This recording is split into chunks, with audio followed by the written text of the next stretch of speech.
Good morning, students. How are you? I think you are very fine at your place. Today, I am going to teach you the minerals and the energy resources. So, today we are going to take new topics. Energy resources. Energy resources means a thing which give us energy. ऐसे minerals, ऐसी चीजें जो जिसकी वजह से अपन को energy मिलती हैं, वो एनर्जी रिसोर्सेज के अंदर आती हैं. एनर्जी रिसोर्सेज को अपन टू पार्ट्स में डिवाइड करते हैं. जिसमें एक तो हो गया convection and non convectional source of energy. Conventional source का दूसरा नाम है बेटा ट्रेडिशनल, और ये हो गया नॉन ट्रेडिशनल.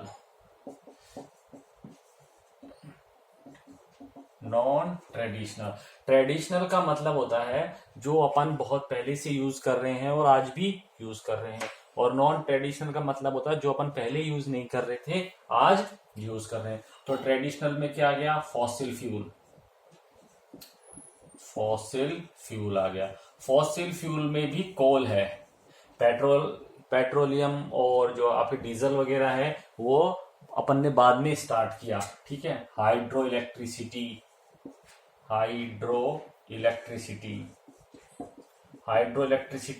जो है ये भी अपन बहुत पहले से यूज कर रहे हैं. तो सर अब क्या नया है? अब आ गया न्यूक्लियर आ गया, जियोथर्मल, ठीक है, टाइडल एनर्जी हो गया, और ये जो विंड मिल्स हो गया, सोलर, ये जो चीजें हैं ये नॉन ट्रेडिशनल में आ गई, non conventional source of energy में आ गई. कई बार इनका डिफरेंस पूछ लिया जाता है. दोनों में डिफरेंस क्या है? जो ट्रेडिशनल है ये बेटा थोड़ा सा एक्सपेंसिव पड़ती है, ये चीप पड़ती है. ये एनवायरमेंट फ्रेंडली है, ये एनवायरमेंट फ्रेंडली नहीं है. ये जो हैं ये लिमिटेड सोर्सेज हैं अपने अर्थ सरफेस के ऊपर, और ये अनलिमिटेड सोर्सेज हैं.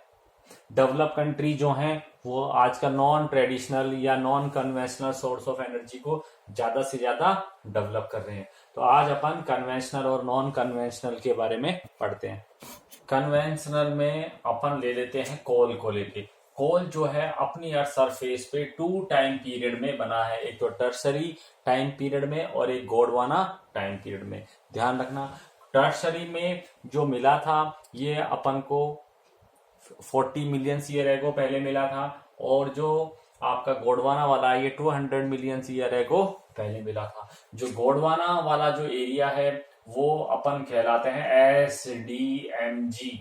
एसडीएमजी मतलब सोन, दामोदर, महानदी और गोदावरी जो रिवर्स हैं इनके बेसिन्स पे मिलते हैं ये.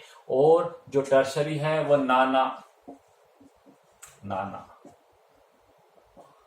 नामा मतलब नागालैंड में, आसाम में, मेघालय में और अरुणाचल प्रदेश वाला जो रीजन है वहां पे ये मिलते हैं. ठीक है. आज अपन कोल को पहले एनर्जी रिसोर्सेज को पढ़ लेते हैं. Mineral fuels are essential for generation of power. अपन को आज मिनरल्स की बहुत ज्यादा रिक्वायरमेंट है क्योंकि इसी से ही अपन एनर्जी जनरेट करेंगे. ठीक है. और यह है जो पावर है ये agriculture, industry, transport and other sector of the economy में जरूरत पड़ती है ये power. Mineral fuels like coal, petroleum and natural gas known as fossil. Question आ सकता है what do you mean by the fossil fuel. तो आप इसमें कोल, पेट्रोलियम वगैरह जो हैं ये लिख लें. नेचुरल गैस भी इसमें आती है. Nuclear energy are the conventional source of energy. This conventional are exhaustible resources. मतलब इन फ्यूचर ये जो रिसोर्सेज हैं ये खत्म हो जाएंगे. अब कोल की बात करते हैं. कोल की भी 4 क्वालिटी होती है, ABPL.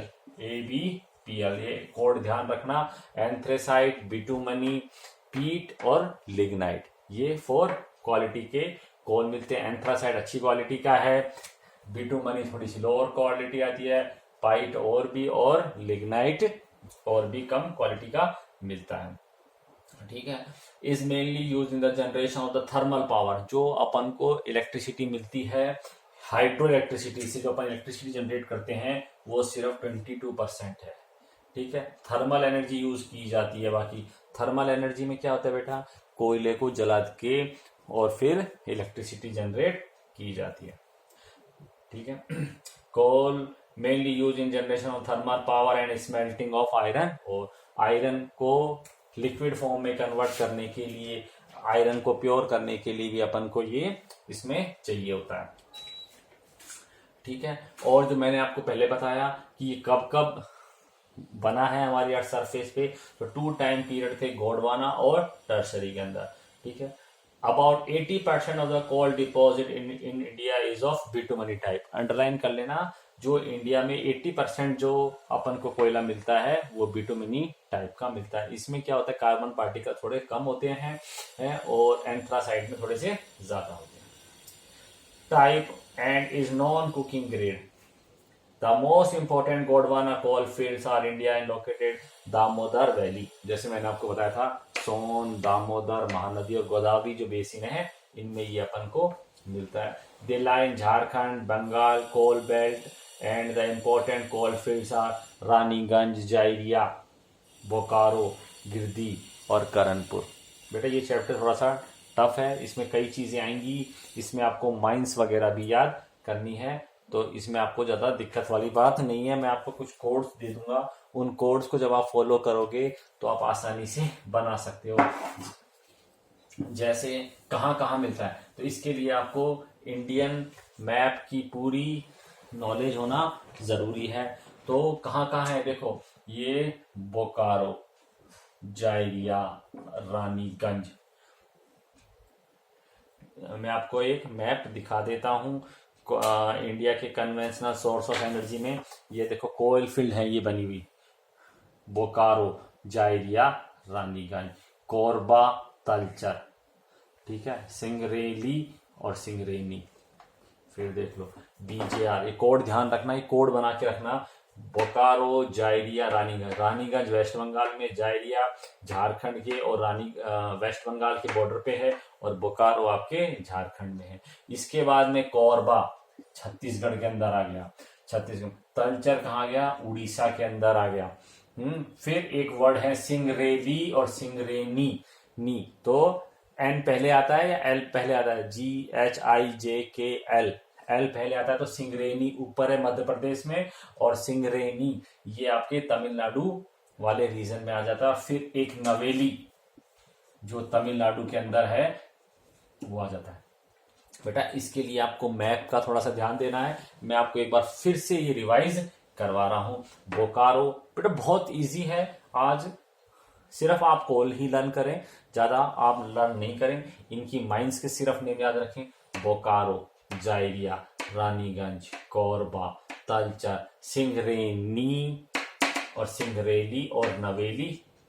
अब इनकी लोकेशन, क्योंकि कई बार मैप में इनकी लोकेशन पूछते हैं, तो आपको इनकी लोकेशन याद होना जरूरी है। तो ऐसे लगाओ, देखो बोकारो यहाँ पे हो गया, जाइरिया बॉर्डर पर हो गया वेस्ट बंगाल, रानीगंज वेस्ट बंगाल में, कोरबा छत्तीसगढ़ में, तलचर उड़ीसा में, ये इस तरीके से। तो ये एक कोड बन गया पूरा, इसको आप संभाल के रखें। मैं आपको ये सारी चीजें मैप पे, देखो मैप देखेंगे तो सिंगरेली कहाँ गया, मध्य प्रदेश में। कहाँ पे है देखो, बोकारो, जाइरिया, रानीगंज लगभग ये पास पास से ही है। कोरबा थोड़ा सा नीचे है, तलचर ये रहा, सिंगरेनी और नवेली ये आपको दिया हुआ है। तो ऐसे करोगे तो आप आसानी से मैप कर पाओगे। इसको अभी मत छोड़ना नहीं है, रेगुलर लेके चलना है इसको। टर्सरी असम, अरुणाचल, मेघालय और नागालैंड। ये रहा नागालैंड, आसाम, मेघालय और अरुणाचल प्रदेश। मैंने आपको इनका कोड दिया था नामा।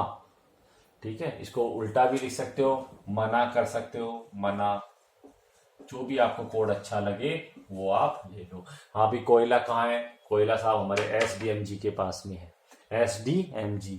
तो सोन, दामोदर, मेघालय महानदी और गोदावरी की जो बेसिन्स होते हैं इनमें ये मिलता है। तो यहाँ पे मिलता है गोंडवाना का, और यहाँ पे मिलता है टर्सरी टाइम पीरियड का।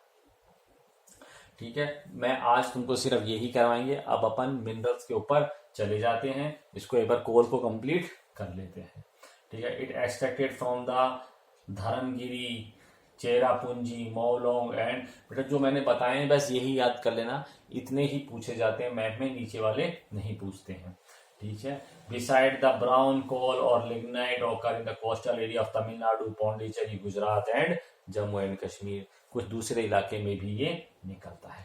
फिर इसके बाद में आ जाता है पेट्रोलियम। अपन पेट्रोलियम नहीं पढ़ेंगे, पेट्रोलियम बाद में पढ़ेंगे, क्योंकि आपके लिए ये आज जो माइंस हैं इनमें रोजाना एक माइंस को लेकर आप चलें। बोकारो, जायरिया, रानीगंज, कोरबा, तलचा, सिंगरेनी, सिंगरेली, नवेली।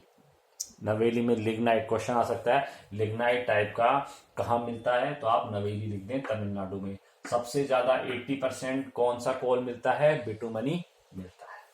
ठीक है, अब अपन आ जाते हैं मिनरल्स को। मिनरल्स क्या होते हैं, मिनरल्स अपन को रॉक्स वगैरह में मिलते हैं। तो मैं आपको छोटा सा बता देता हूं कि अगर आपको मिनरल्स ढूंढने हैं तो मिनरल्स आप किस टाइप की रॉक्स में कौन सा आपको मिनरल्स मिलेगा। तुम्हारे सिलेबस में नहीं है लेकिन मैं फिर भी एक बार बता देता हूं। देखो 1 2 3 4 5 टाइप्स की जो रॉक्स होती हैं उनमें मिनरल्स मिलते हैं। तो मिनरल्स कहाँ मिलेंगे, इग्नेशियस और मेटामॉर्फिक रॉक्स है उनमें मिलते हैं। ठीक है, इग्नेशियस और मेटामॉर्फिक रॉक्स में मिलते हैं। ठीक है, फिर इसके बाद में सेडिमेंट्री रॉक्स होती हैं, इनमें आपको मिनरल्स मिलेंगे। ठीक है, और प्लेशियर डिपॉजिट्स।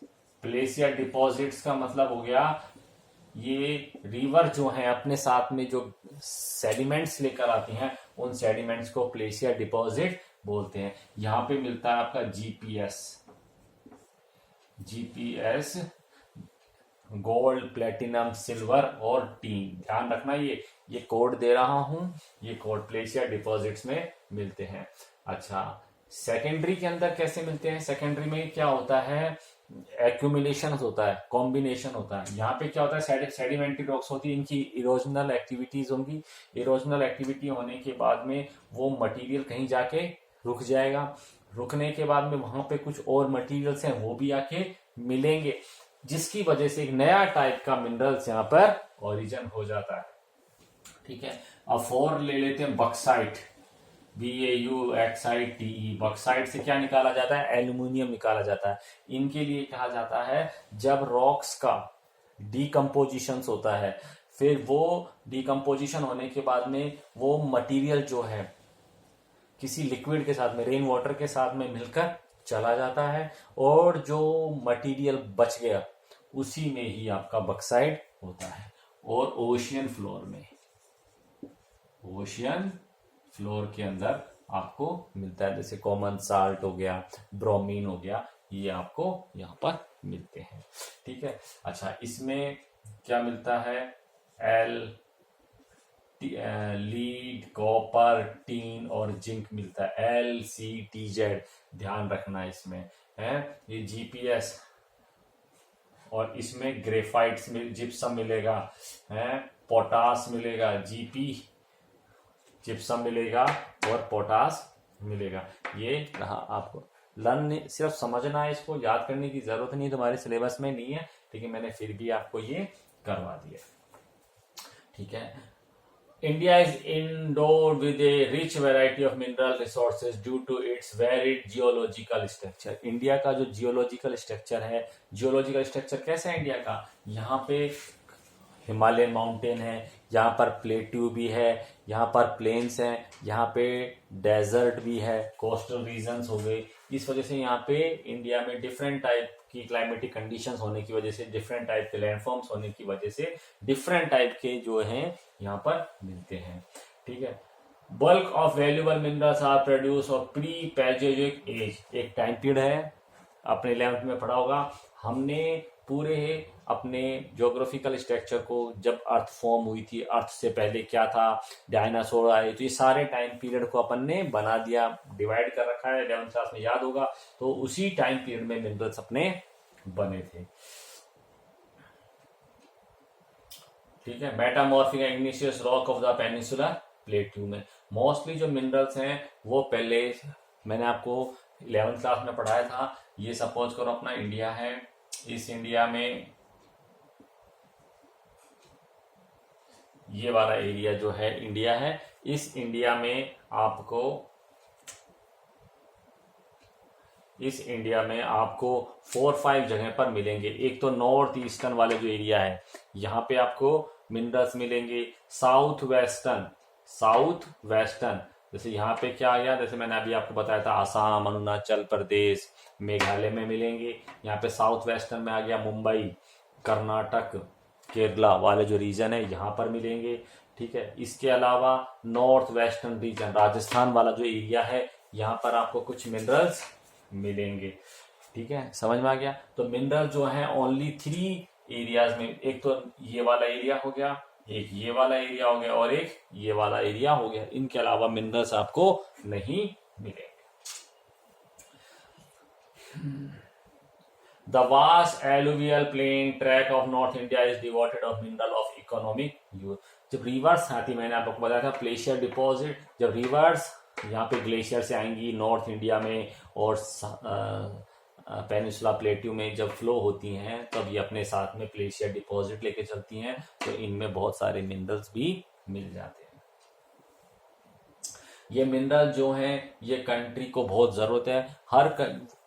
जितने भी डेवलप कंट्री हैं इन सभी के पास में नेचुरल रिसोर्सेज हैं, मिनरल्स वगैरह। जैसे जापान है, जापान के पास में मिनरल नहीं है, वो मोस्टली मिनरल्स जो हैं एक्सपोर्ट इंपोर्ट करता है।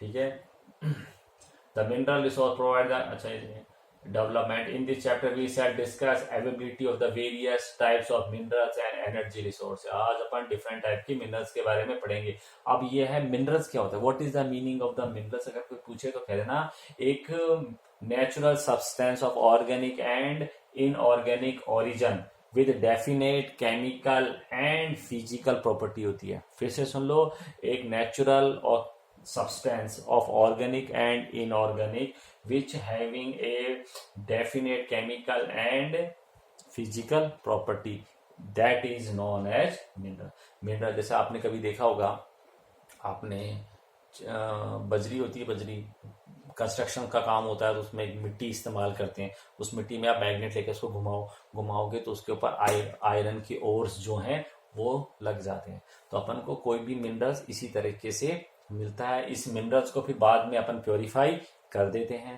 पहले इनके पिग मासेस बनते हैं बड़े बड़े, फिर यह पिग मासेस दूसरे इंडस्ट्रीज में as a raw material use होता है। इस वजह से आयरन और स्टील इंडस्ट्रीज को बेसिक इंडस्ट्रीज कहा जाता है। ठीक है, चलो आगे चलते हैं। मिनरल्स जो है, मिनरल्स को अपन ने 2 पार्ट्स में बांट दिया, मेटेलिक और नॉन मेटेलिक मिनरल। यानी कि मेटेलिक मिनरल्स में की भी कुछ क्वालिटी होती है। मेटेलिक मिनरल्स को अपन 2 पार्ट्स में बांट देते हैं, ferrous and non ferrous mineral. Metallic को भी किस पार्ट में बांट देते हैं, मतलब कि आपने मेटल की क्वालिटी पढ़ी होगी, ये शाइन करता है, ऐसे टक आवाज निकालता है, इससे वायर्स वगैरह बन सकते हैं। ठीक है, इनसे शीट्स बन सकती हैं, तो मेटेलिक की ये प्रॉपर्टी होती है। नॉन मेटेलिक से आप ना तो वायर बना सकते हैं ना ही शीट वगैरह बना सकते हैं, माइका को छोड़कर। फेरस मिनरल्स वो मिनरल्स होते हैं जिनमें फेरस कंटेंट होता है, जैसे आयरन हो गया, मैग्नीशियम्स हो गया, ये आपके फेरस मिनरल में आते हैं। आयरन हो गया, मैग्नीशियम हो गया। चलो मैं आपको एक चीज बता देता हूँ, जहां पे आयरन निकलेगा वहीं पे मैग्नीशियम निकलता है और उसी के आसपास ही कोल भी निकलता है, ध्यान रखना। कभी एग्जाम में डाउट हो जाए तो आप ये वाला फॉर्मूला इस्तेमाल कर सकते हैं। ठीक है, अब अपन बात करते हैं नॉन फेरस, ऐसे मिनरल जिसमें फेरस कंटेंट नहीं हो, आयरन पार्टिकल्स नहीं हो। तो इसमें क्या क्या आ जाएगा, जैसे कॉपर आ गया, एल्यूमिनियम आ गया। फिर एक मेटल को अपन प्रीशियस मेटल में भी कन्वर्ट कर देते हैं, जैसे गोल्ड और सिल्वर वगैरह प्रीशियस मेटल के अंदर ये आते हैं। ठीक है, हो गया। अच्छा, नॉन मेटेलिक मिनरल्स में क्या आ गया, फास्फोरस आ जाएगा, लाइमस्टोन आ जाएगा, ग्रेफाइट्स वगैरह जो हैं ये नॉन मेडिकल में। इनको मैं LMG बोलता हूं, light machine gun. Limestone, mica और ग्रेफाइट्स वगैरह जो होते हैं ये इसमें इस्तेमाल होते हैं।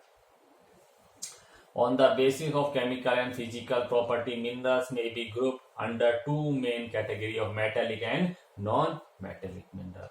Okay, फिर इनको आगे फिर फर्दर डिवाइड किया जाता है। Metallic mineral are source of metal iron और copper gold produce metal and are included in this category. Gold silver, देखो मेटेलिक को सबसे पहले मिनरल्स की डेफिनेशन दो, then after you say minerals are divided into two group, metallic and non metallic. Metallic minerals are divided into three parts, ferrous, non ferrous और precious metal. तो इनके फिर एग्जांपल दे दो, आयरन, मैग्नीशियम और अच्छा तो कोल बताया था एक साथ मिलता है, यहाँ पे कॉपर और एल्युमिनियम या बॉक्साइट भी आप लिख सकते हो।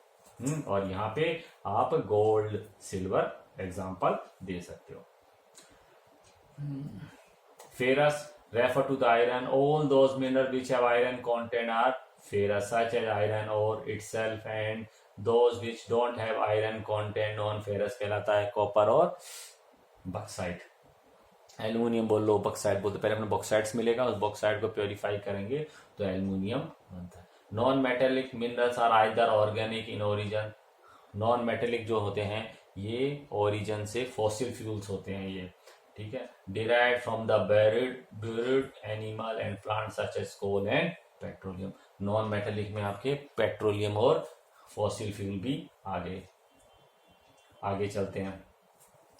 नॉन मेटेलिक मिनरल्स में ऑर्गेनिक, देखो नॉन मेटेलिक मिनरल्स को टू पार्ट्स में बांटा है, ऑर्गेनिक और inorganic.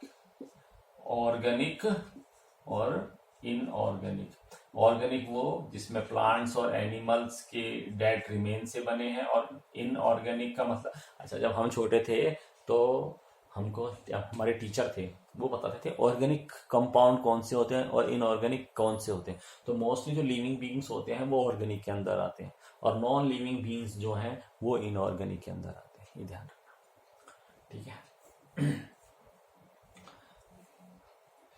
Other types of non metallic are inorganic in mica, limestone, graphite. Example लिख लो LMG। बेटा मैंने आज आपको कई सारे कोड दिए हैं, ये कोड याद कर लोगे तो आपके लिए बेटर रहेगा, ठीक है, ये याद होने में आसानी रह जाती है, क्योंकि कई बार तुम्हें याद ही नहीं होता। याद करो LMG light machine gun, soldier के पास होती है ये। Minerals have certain characteristic, these are unevenly distributed over space. जितने भी मिनरल्स हैं अनइवनली डिस्ट्रीब्यूटेड हैं, कुछ एरिया ऐसे हैं वहां पे तो बहुत सारे मिनरल्स हैं, और कुछ एरिया ऐसे हैं जहाँ पे मिनरल्स नहीं है, जैसे कंट्री भी ऐसी है, जापान है, यहाँ पे मिनरल्स हैं ही नहीं है, मोस्टली मिनरल्स को वो इंपोर्ट करता है। There is a inverse relationship in quality and quantity of the mineral, और जो मिनरल्स अपन को मिलते हैं उनकी क्वालिटी और क्वांटिटी में भी अंतर है। जैसे मैंने आपको बताया कोल की क्वालिटी ABLP है, तो जो क्वालिटी अच्छी होती है वो बहुत कम मिलती है, जो बेकार क्वालिटी होती है वो बहुत ज्यादा मिलती है। जैसे बिटुमनी 80% बिटुमनी कोल मिलता है इंडिया के अंदर। Quantity as compared to the low mineral. The third main character is that all minerals are exhaustible over time. Minerals का एक सबसे बड़ा डीमेरिट्स ये है कि ये लिमिटेड रिसोर्सेज है, इन फ्यूचर ये खत्म हो जाएंगे, इसलिए साइंटिस्ट जो हैं हमारे कन्वेंशनल सोर्स ऑफ एनर्जी से नॉन कन्वेंशनल की तरफ जा रहे हैं, या इन मिनरल्स के वो सब्स्टिट्यूट ढूंढ रहे हैं। These take long to develop geologically. Mineral जो है लिमिटेड इसलिए क्योंकि इनको डेवलप होने में बहुत सारा टाइम पीरियड लगता है, इस वजह से ये खत्म, जितनी तेजी से बन नहीं पाते उतनी तेजी से ये खत्म हो रहे हैं। These replenish immediately at the time of need, thus they have to be conserved and not misused. They don't have the second crop. ये दोबारा अपन को नहीं मिलेंगे, इसलिए इनका ज्यादा से ज्यादा मिसयूज या हमको इनका मिसयूज नहीं करना चाहिए। अब एक नया टॉपिक ले लेते हैं, agency involve in the exploration of the mineral. अब इंडियन गवर्नमेंट जो है काफी सारी इन्होंने एजेंसीज बना रखी हैं जो मिनरल्स के एक्सप्लोरेट निकालते वक्त पूरा ध्यान रखा जाता है, जिसमें इनका अंडरलाइन कर लेना, MCQs में आ सकते हैं, कई बार इनकी फुल फॉर्म भी पूछ लेते हैं। Geological survey of India GSI, ONGC है, oil and natural gas commission, mineral exploration corporation limited, national minerals development, ये सारे। डिस्ट्रीब्यूशन ऑफ इंडिया, डिस्ट्रीब्यूशन के लिए मैंने बताया था नॉर्थ ईस्टर्न हो गया, साउथ वेस्टर्न हो गया और नॉर्थ वेस्टर्न जो एरियाज हैं, इन 3 एरियाज में ही मोस्टली मिनरल्स आपके मिलते हैं। Most of the metallic mineral in India occur in the peninsula plateau. Peninsula plateau में मिलते हैं सबसे ज्यादा, इसी को ही स्टोर ऑफ मिनरल भी बोला जाता है। देखो नॉर्दर्न प्लेन है, उसको बाउल बोलते हैं, food bowl, food bowl, bowl है, और इसको स्टोर हाउस, पेनिसुला प्लेट्यू के लिए स्टोर हाउस जो वर्ड है ये यूज किया जाता है। रीजन इन द ओल्ड, ठीक है, over 97% of the coal reserve only in Damodar, Son, Mahanadi, Godavari. देखो ये मैंने कोड भी दिया था, SDMG में मिलता है सबसे ज्यादा। पेट्रोलियम जो रिजर्व्स हैं are located in the sedimentary basin of Assam. सबसे ज्यादा निकलता है मुंबई महाराष्ट्र के अंदर है, फिर गुजरात है, और गुजरात के बाद में फिर आसाम है। वैसे सबसे पहले आसाम के डिगबोई नाहरकटिया जो रीजन है, यहाँ पे अपन को पेट्रोलियम मिले थे। ठीक है, Assam, Gujarat and Mumbai high offshore region. Offshore का मतलब होता है किनारे से थोड़ा सा आगे चल के है, सी के अंदर है, अरेबियन सी। न्यू रिजर्व, अच्छा इसके अलावा कुछ नए रिजर्व्स भी मिल रहे हैं कोयले के, तो ये कहा है कृष्णा, गोदावरी और कावेरी वाले रीजन में, और यहाँ पे ही नेचुरल गैस भी मिलती है। ठीक है, KG के कोड है, यहाँ पे कोल के नए भंडार होने की उम्मीद है। Most of the major mineral resources occur to the east of line linking Mangaluru and Kanpur. Mineral are generally concentrated in 3 broad belts in India. Mineral जो है सिर्फ 3 जगह हैं यहाँ पे ज्यादा मिलते हैं, बाकी जगह पे भी मिलते हैं। There may be some, अब आ जाते हैं north eastern plateau.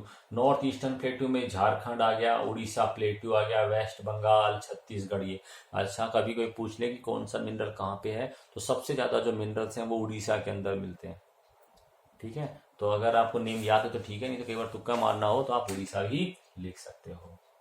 However, you ever thought about the region of major iron and steel industry being located in the region? Question आता है कि जैसे भी हमने बताया वेस्ट बंगाल, उड़ीसा, छत्तीसगढ़ इस रीजन में, तो यहाँ पे ही मोस्टली स्टील और आयरन के प्लांट्स हैं। प्लांट मतलब ये रॉ मटेरियल को यूज करते हैं और फिर इनमें से इम्प्योरिटीज को निकाल के बड़े बड़े पिग मासेस बना देते हैं। ये यहाँ पे इसलिए क्योंकि ये क्या होता है, वेट लूजिंग इंडस्ट्रीज में आता है।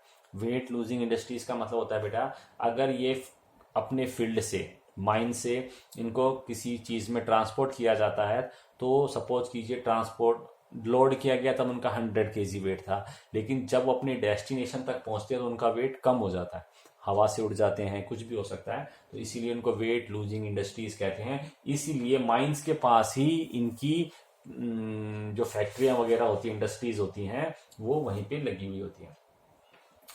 It has variety of mineral, iron और कोल, मैग्नीज, बक्साइट, माइका, यहाँ पे ये सारे मिलते हैं। अब आ गया south western plateau. South western का मतलब है महाराष्ट्र, कर्नाटक, तमिलनाडु वाला जो रीजन है, सॉरी कर्नाटक, थोड़ा सा तमिलनाडु का भी नीलगिरी हिल वाला जो रीजन है वो, Goa. The belt extend over Karnataka, Goa, contiguous, Tamil Nadu, upland and Kerala. This belt is rich in ferrous metal and bauxite. Ferrous मतलब यहाँ पे आयरन मिलता है और बॉक्साइट मिलता है। हाई ग्रेड आयरन और manganese and limestone. This belt pack in coal deposit except Neyveli, निगलेट। यहाँ पे कोल के डिपॉजिट भी हैं। नवेली का है, केरल के अंदर है, ध्यान रखना, लिग्नाइट नाम का मिलता है। This belt does not have a diversified mineral deposit north eastern belt. Kerala has deposit monazite and thorium.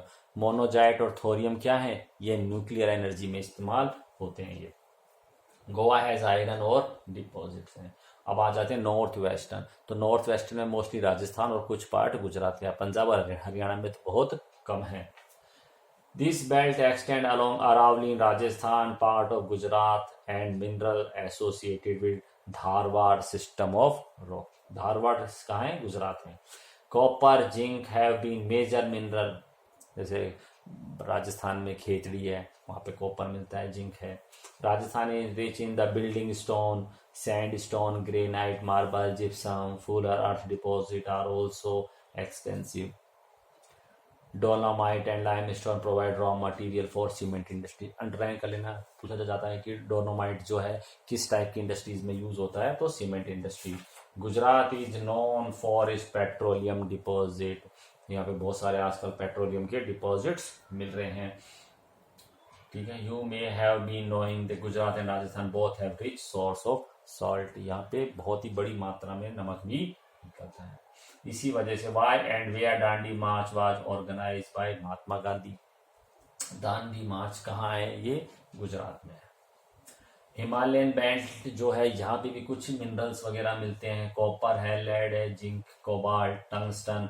ठीक है, they occur on both the eastern and western part. Himalayan region के ईस्टर्न और वेस्टर्न पार्ट में भी मिलते हैं। Assam valley has mineral oil deposit. Besides oil resources also found offshore area Mumbai coast.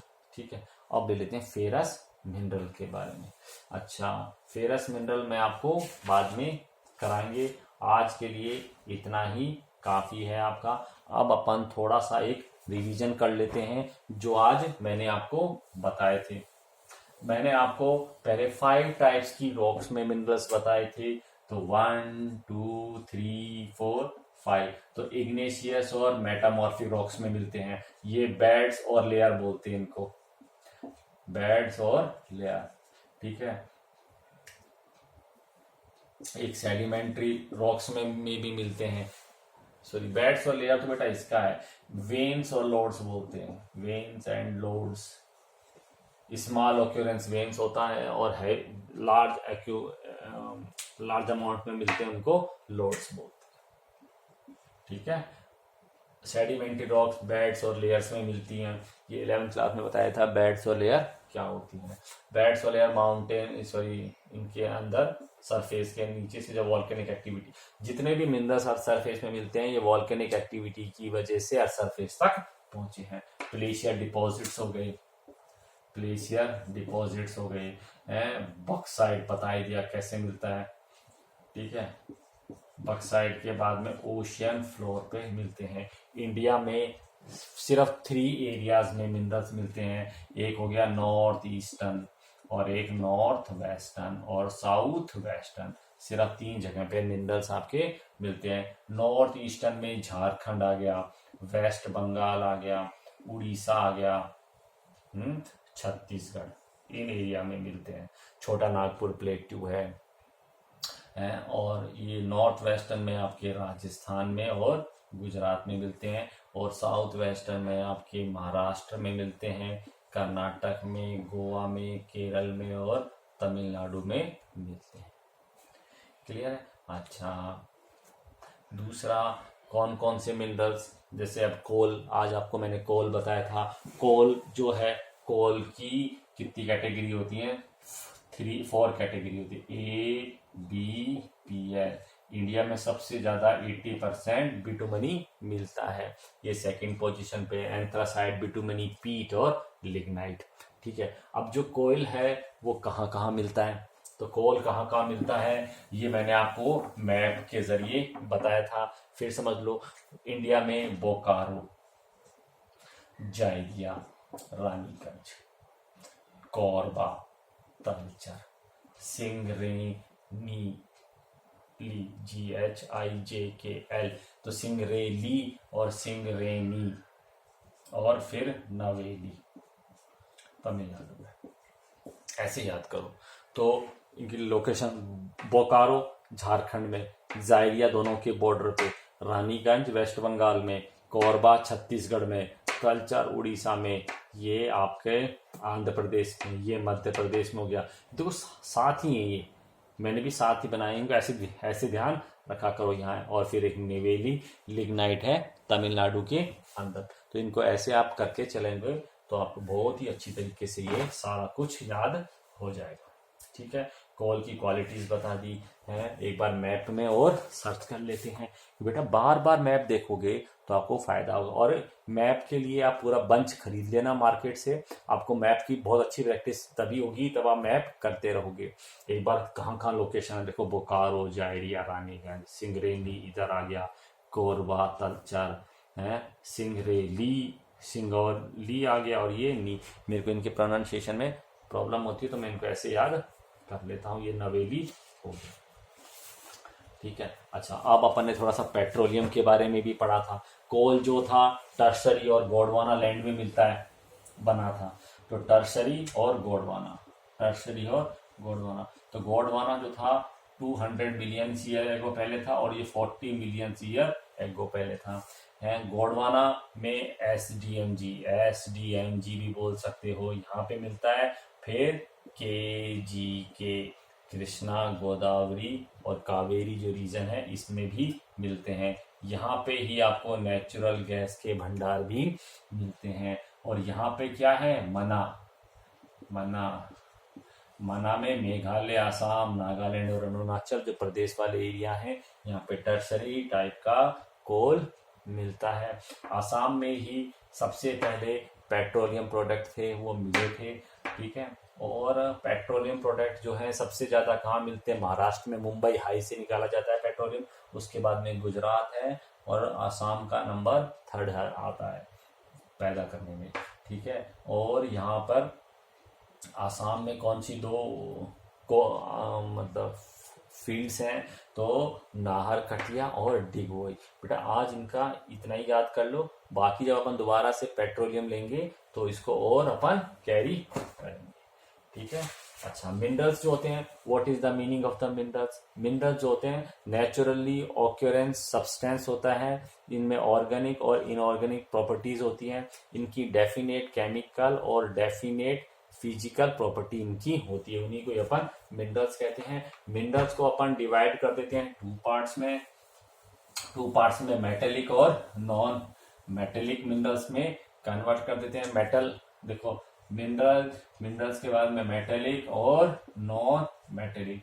और metallic minerals को भी अपन 3 पार्ट्स में, फेरस, नॉन फेरस और प्रीशियस में है। और नॉन मेटेलिक को अपन फॉसिल, ऑर्गेनिक या इनऑर्गेनिक में, ऑर्गेनिक और इनऑर्गेनिक में बांट देते हैं, इनऑर्गेनिक में। तो इसमें क्या आ गया, आयरन आ गया, मैग्नीशियम आ गया, इसमें क्या आ गया, कॉपर आ गया और बक्साइट या एल्युमिनियम आ गया। प्रीशियस में गोल्ड, सिल्वर आ गई। ऑर्गेनिक में कौन सा आ गया, फॉसिल फ्यूल आ गया, फॉसिल फ्यूल्स आ गया, कोल वगैरह जो है वो आपके नॉन मेटेलिक में आ गया, ठीक है। इनऑर्गेनिक के अंदर क्या आ गया, वही जिप्सम आ गया, जिप्सम, माइका, LMG और लाइमस्टोन। LMG देखो मैं भी कई बार भूल गया, तो बार बार रिपीट करोगे तो आपको ये और भी अच्छा समझ में आएगा, ठीक है। अब छोटा सा एक टॉपिक, अच्छा मैंने आपको एनर्जी रिसोर्सेज ले लेते हैं। एनर्जी रिसोर्सेज में non conventional source of energy था, इसको अपन रीड कर लेते हैं, ठीक है। थोड़ा सा ही टाइम बचा है तो न्यूक्लियर ले लेते हैं। चलो नॉन कन्वेंशनल के बारे में, fossil fuel resources such as coal, petroleum, natural gas, and nuclear energy use exhaustible raw material. Sustainable energy resources are only the renewable energy, solar, wind, hydro, geothermal और biomass वगैरह है। These energy sources are more equitable distribution। देखो minerals हैं ये equally distributed नहीं है, लेकिन non conventional जो सोर्स ऑफ एनर्जी है ये इक्वली डिस्ट्रीब्यूटेड है थ्रू आउट द कंट्री और over the world. Eco friendly होते हैं ये। Non conventional energy resources will provide more sustain eco friendly cheaper energy after the initial cost is taken care of. Nuclear energy के बारे में थोड़ा सा, ये न्यूक्लियर एनर्जी बहुत इंपॉर्टेंट है, इसके बारे में बाद में करेंगे। जियोथर्मल ले लेते हैं। जियोथर्मल का मतलब होता है बेटा, जैसे आप मणिकरण गए होंगे हिमाचल में, मनाली जब अपना ट्रिप गया था तब था, तो यहाँ पे क्या होता है, जमीन के नीचे हीट निकलती है, तो ये लोग क्या करते हैं, इस रास्ते से पानी डालते हैं, ये पानी अंदर जाके घूमकर गैस फॉर्म में कन्वर्ट हो जाता है और जिससे टरबाइन वगैरह चलाते हैं, इसी को ही ये जियोथर्मल बोलते हैं। नाम याद रखना, मनाली में मणिकरण गए थे आप वहां पे। इसमें क्या, गर्म, कई जगहों सुनी होगी गर्म और ठंडे पानी के झरने होते हैं, तो वो जियोथर्मल एनर्जी वहां से बनाई जाती है। When the magma from the interior of the earth come out on the surface, tremendous heat is released। बहुत तेजी से गर्मी बाहर निकलती है। This heat energy can successfully be trapped and convert to electric energy. Apart from this, the hot water that goes out through Jaisalmer is also used in generation of the thermal energy। कई बार पानी डाल के ऐसे निकालेंगे तो thermal energy बन सकती है। अच्छा, this energy is now considerable to be one of the key energy sources which can be developed as an alternate sources. The hot spring and geyser are being used since medieval period. पुराने time से भी इनको use करते आ रहे हैं. In India geothermal energy plant has been commission at Manikaran in Himachal Pradesh. के अंदर ये है. ठीक है बेटा, आज के लिए इतना ही.